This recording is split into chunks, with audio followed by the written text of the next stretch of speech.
Hello, everybody. Welcome into another edition of BBN Live presented by ECoach here on the Kentucky Wildcat social media platforms.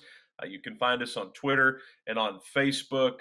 Great opportunity here to interact with some of Kentucky's coaches while everyone is at home right now. And today we've got a couple special guests with us. We've got Coach Lonnie Greene from Kentucky Track and Field. We've got Coach Tim Garrison from Gymnastics with us. And gentlemen, we appreciate you taking some time to hang with us this afternoon, and hope everybody's doing well.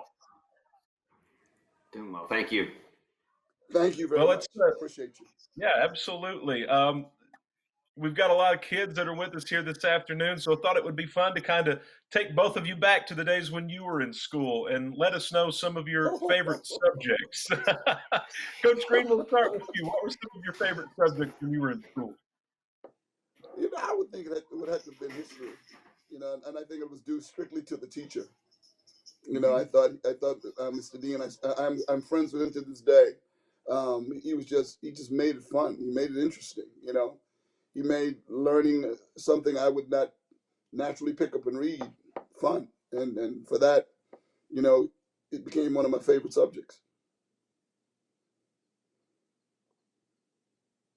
We're in school.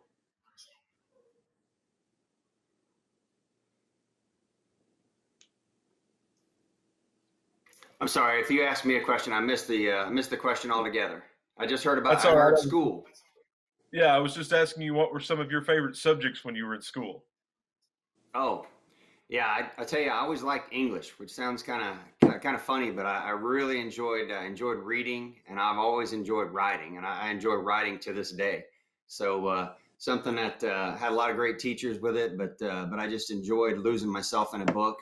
And enjoyed that time. And I've always enjoyed putting, it used to be putting pen to paper. Now it seems like get on the keyboard and type it in. So I enjoyed, enjoyed writing as a child, and even went so far as I even made my own codes sometimes. I'd replace letters with different symbols, plus signs, and at symbols and things like that. Made my own codes and communicate with my friends like that. So kind of goofy, I would guess, but I always had a good time with it. It was a lot of fun.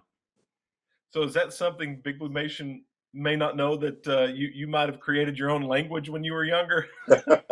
I'm not sure my wife even knows that one. So yeah, absolutely, the Big Blue Nation would not know that. So, but yeah, that's something we had a really good time with. Just several friends and myself. Yeah. Well, Coach, I know you're coaching gymnastics now at Kentucky, but when you were growing up, what were some of your favorite sports to play? I grew up in South Texas. So South Texas is all about football. So I played football from second grade, tackle football, all the way up into high school. And then I got into gymnastics. I saw it in the Olympic Games, and just really thought that was kind of neat. So I tried to talk to my parents about it, and they said, okay, well, yeah, we'll put you in after the football season. We'll put you in, we'll have some classes and see how it goes. And within 3 months, the coaches were asking to put me on the team. So I went to my parents and said, listen, I think I've decided I want to do gymnastics full time and no longer do football. And I think I broke their hearts. They were not too happy about it, I'll tell you that. But look where we are now. That's right. That's exactly right. Coach Greene, how about you? When you were growing up, what were some favorite sports that you enjoyed playing or doing when you were outdoors? As a matter of fact, I played rugby and cricket quite a bit, being from the Bahamas. I went out for track and field, I think, for the first time in ninth grade, and fell in love. But I played soccer, played rugby, played cricket more than anything else, right up to graduating. But for some reason, I excelled in track and field, and it was a door to an education. So the rest is history. I actually competed competed in cricket and rugby since I was about 9 years old. And then a friend of mine said, "Why don't you come up for the track team?" And I actually went out just because I wanted to be with him, hang out with him, because he was my buddy, still my buddy to this day. And and the rest is history. Track is I don't know what it's like to be addicted to anything, but track is like one of those things. It's an addiction, man. And before I knew it, was hooked, and Yeah. 31 years later, as a college coach, I'm doing this now. Interesting though. Yeah, absolutely. You mentioned the cricket and the rugby. For fans, especially here in the States or in Kentucky, that might not have seen a cricket match, how would you describe the sport of cricket to someone? It's a sport of gentlemen. It's a sport of royalty. Okay. Noblemen. Um, it's probably one of the it's to put it, you watch football in America, but to go to a cricket match, it's just as exciting in the Caribbean or Europe as it is here, as football is here in America. Yeah.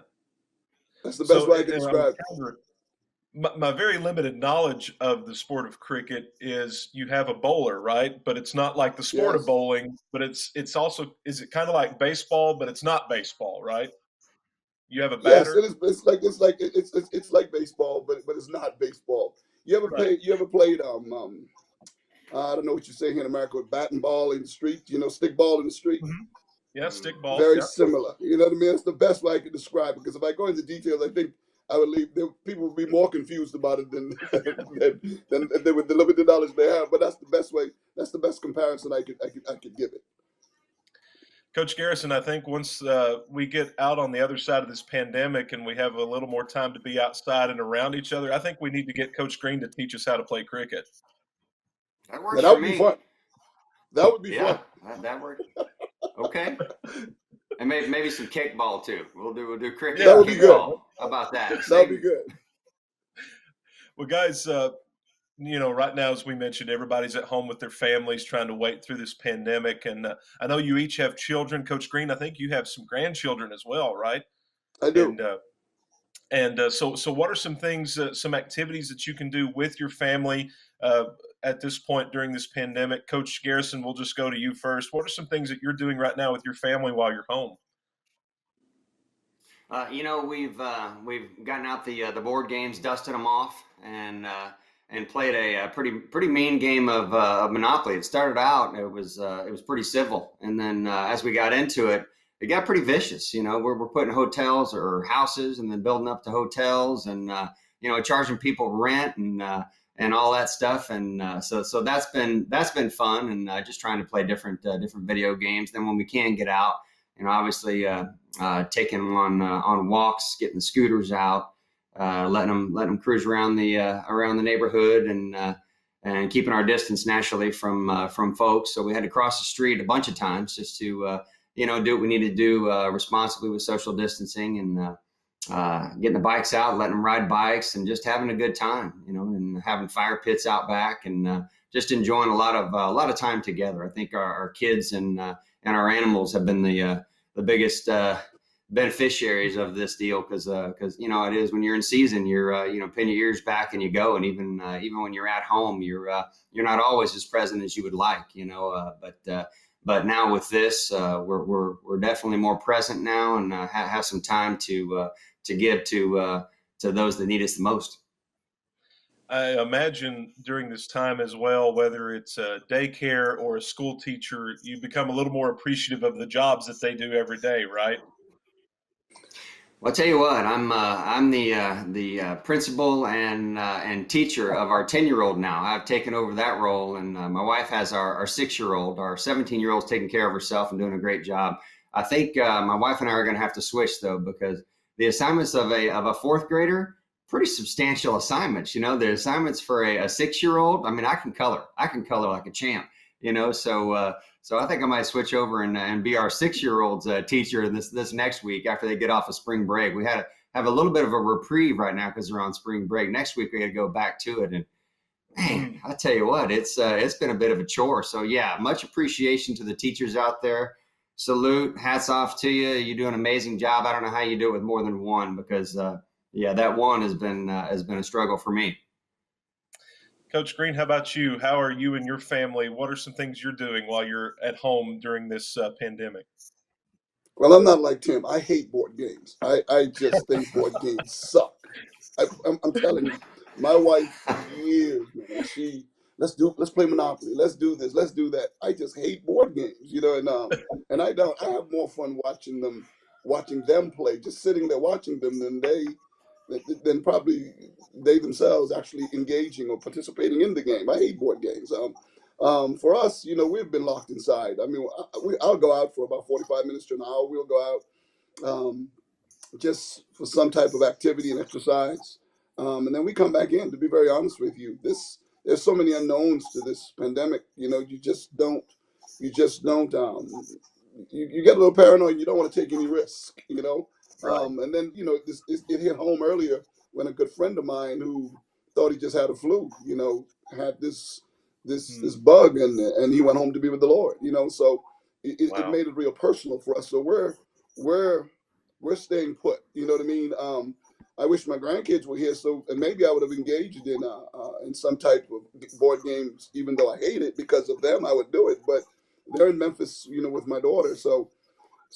But for us, it's just really, we go out for a few moments. We sit in the garage. That's as far as we get to being really outside. We get too tired. We open the garage and we sit in the garage. And our middle son, who was 19 years old, he's a ball of energy. So he's bouncing off the walls. That's the one who was actually helping me with the technology. Our youngest, Jacob, he sits, and you have to make sure he's in the house by calling his name every hour, because he just sits in solitude. And our oldest, he's not here. But for us, we don't do too much, and maybe because of me, you know what I mean, Coach. I have to agree with you. With my wife is a former principal, and I used to try to do math for my 7th and 8th graders, and teaching and learning is completely different now. You know what I mean? It's like, doing calculus, you know what I mean? For simple, the way they do it now, you know what I mean? You know, I don't know, teaching and learning has gone to another level now, but you'll get the right answer, but they'll get the question wrong, especially if I had to do homework, because the working was completely wrong. That wasn't the way they wanted them to do it. So I understand where you are. I'm grateful that we're beyond that, though. I am truly grateful we're beyond that. I tip my hat to teachers. I see a lot of memes on social media where parents are looking through microscopes trying to find a cure for this coronavirus, so they can get the kids back to school. It's really, really crazy. Yeah. Absolutely.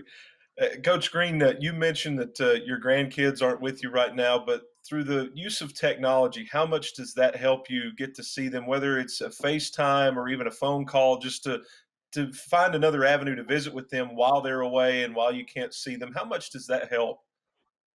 It does. I mean, FaceTime is easy. I'm not a technology person, but I can do FaceTime.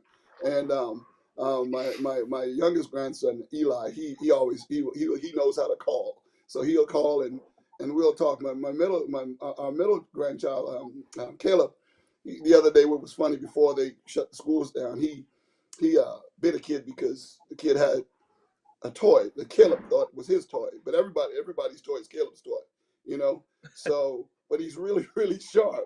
So of course my daughter Cherie said, "Daddy, you need to talk to him," So I said, "Caleb, why did you bite the boy?" He said, "He had my toy."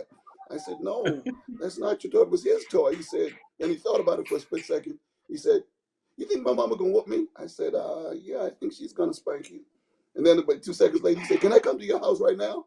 I said, "No, baby, you can't come to my house right now." He figured if he gets to my house, he would avoid the whooping. You know what I mean? It was so cute. But yeah, we take advantage of the FaceTime, and communicate with them that way. But they want to, with the way they do it, they want to be on FaceTime and do everything and not even have a conversation. They want to play with their games, even at a very early age. That blows my mind. They want to do this. They want to walk into the bedroom. They want to do something. They're not saying anything, and you're like, "Hey, hey, Papa's here." And it's really interesting. Yeah. Coach, I imagine, I know you have your family with you, but I imagine that you've used FaceTime or technology to talk to other extended family that aren't with you there in Lexington at the house. Yeah, my parents and my brother and sister-in-law live on a farm all together in Texas. So we reach out to them, and they've been sending us pictures and little videos. My brother's big into barbecue, So he put a brisket on yesterday morning and sent a little video of that brisket, at the very beginning stages, just went on to the smoker, and then sent me the video of them slicing it after. So I'm not sure how much that helped me, but it sure looked good. That's for sure. So yeah, they live about 100 feet from each other, so they're able to still have contact, and and so that's been really nice to for them to be together, and and for us to be able to reach out and talk to them has been great. And then also my wife's parents live about a half a mile from us. So when we do go out on those little walks around the neighborhood, we're able to at least get, within 20 feet of them. They'll kind of stand at their door and wave at us, which is kind of awkward. But at the same time, at least we get a different kind of FaceTime. We can actually see their faces, and we can actually hear their voices, I guess, somewhat in person. So that's been really fun. It's been great for our grandkids. A little different, a little adjustment, but overall, it's been it's been better than nothing. That's for sure. Yeah, absolutely. Got a couple of questions left in this segment here, but I wanted to get your guys' thoughts. And Coach Garrison, you kind of led me into this question. What are some of your favorite things to cook when you are at home? Some of your favorite meals to prepare? What do you like to cook? Well, I tell you, breakfast is my thing. I really enjoy breakfast, so I'll cook the eggs and the and the bacon and biscuits, and I really do it up for breakfast. But the strangest thing, I've always liked crepes, but I've never once made a crepe until this whole thing started. So about a week and a half ago or so, I said, you know what, I'm gonna try to make crepes, and now you'd think I'm a French chef or something, because now I'm like the expert at crepes, and I have my system down. I'll put them in my cast iron skillet, because that'll shape them. That'll get them in the perfect shape, and then I'll have my griddle sitting on the other side on the island, and I'll transfer them from the cast iron skillet over to the griddle, and I'll be able to get two on the griddle. So I've got this whole system set up, and I warn everybody, you stay out of my way. This is my area right here. All right, this little 10-foot area, you got to stay out of this area, because this is the crepe making machine right here, and you don't get in the way of the crepe making machine. So yeah, breakfast is a big deal for me, and now I've become a crepe making aficionado, or whatever you want to call me. So yeah, we put everything on them. And as far as you put your Ready Whip on there if you have it. Your a little bit of maple syrup's always good. A little bit of powdered sugar. So yeah, which is probably not the best idea when you're trying to get the kids settled down and getting ready for school, but we make our mistakes and we live with them, I guess. Yeah. Hey, Coach Greene, how about you? Maybe something that you enjoy cooking, or was there a dish growing up in the Bahamas that you really loved as a child? It's a real simple dish. It's called corned beef and rice. You know, it's Okay. in the can. You cook the corned beef out of the can with some onions and green peppers and tomato paste, and some oil, and you let that simmer, and you cook white rice or rice and peas, and you serve that over the rice. It's phenomenal. We call it a poor man's dish, but I mean, my guys would be like, "Hey, Dad, you got to cook the corned beef. You got to do that." My wife loves it because she doesn't have to get in the kitchen, but most of the cooking she does. She is the chef. You know what I mean? But that dish for us, we'll eat off that for 2 or 3 days. You know what I mean? And it's quick, and it's I can whip it up in 15 minutes. Coach Tim sounds like he really puts the apron on, and he really gets it going, and he should be on one of the cooking shows. But it's really, really simple for us. But our boys are at an age now, they fend for themselves. You know what I mean? Now that we're locked into the house, we find that we're sitting down and we're actually breaking bread together. You know what I mean? And having a conversation. But since they've gotten to that age where we just my wife and myself were just eating together, the first couple of days we sat together and no one said anything. We just sat at the table. Like, it was weird. It was like, okay. Mm-hmm. And of course, the young technologist who helped me get connected is like, why are we doing this? We haven't done this in a long time. This is stupid. You know what I mean? And they speak their minds.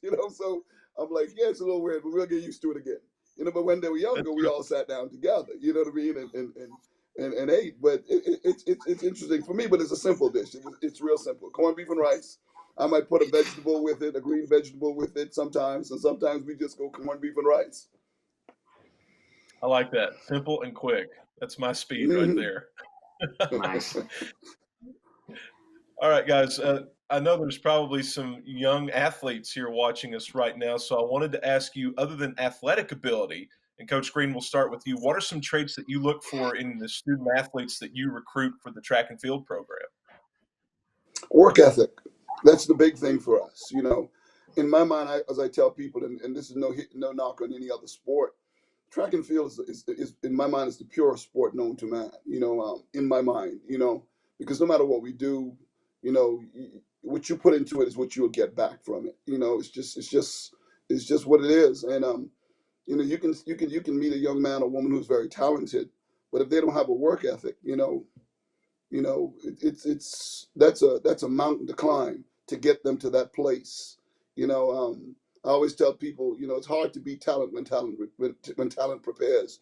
And when I find that a young man or woman has got a good work ethic, I'll recruit that young man or woman every day over just a pure talented kid.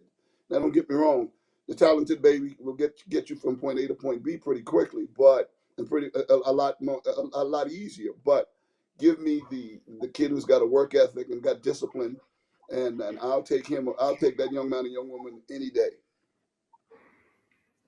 Coach Garrison, how about you? I know you've got some very talented gymnasts in your program, but outside of that ability, what are some things that you look for in your student athletes? Yeah, outside of work ethic, which obviously is a big one, attitude, positive attitude. When we go recruiting, it's interesting because people will ask us, afterward, what are you looking for as far as a lot of the physical attributes, and what are you looking for, in an athlete? And one of the first things that we always say is positive attitude. We want somebody that's going to come into our program and help lift our program up. We don't want somebody that's going to come into our program and constantly need to be lifted up, and that's huge for us. So we go recruiting and we're watching an athlete, whether it's in a club gym or whether it's on the competition floor. How do they interact with their teammates? How do they interact with their coaching staff? Is there respect there? Is there positiveness to them? When they struggle, and naturally not everything's going to go as planned. When things don't go as planned, how do they respond to that? Those are important things, because when you're especially at the collegiate level, and you're in a locker room, you have impacts. You have impact on other athletes that you're competing with and you're training with. What kind of impact are you going to make? Is it going to be a good impact, or is it going to be one that takes away from the program as a whole? And those things are extremely important, things that we look for, and that we evaluate. Well, gentlemen, this has been a lot of fun. Here in just a short time span, we have learned about Coach Greene's favorite dish growing up in the Bahamas. We've learned about crepes. We've learned about cricket. This has been a whole lot of fun. We really appreciate both of you taking some time to join us this afternoon, and we look forward to being back with you tonight at 8 o'clock. Thanks, guys. Sounds great. Thanks for having us.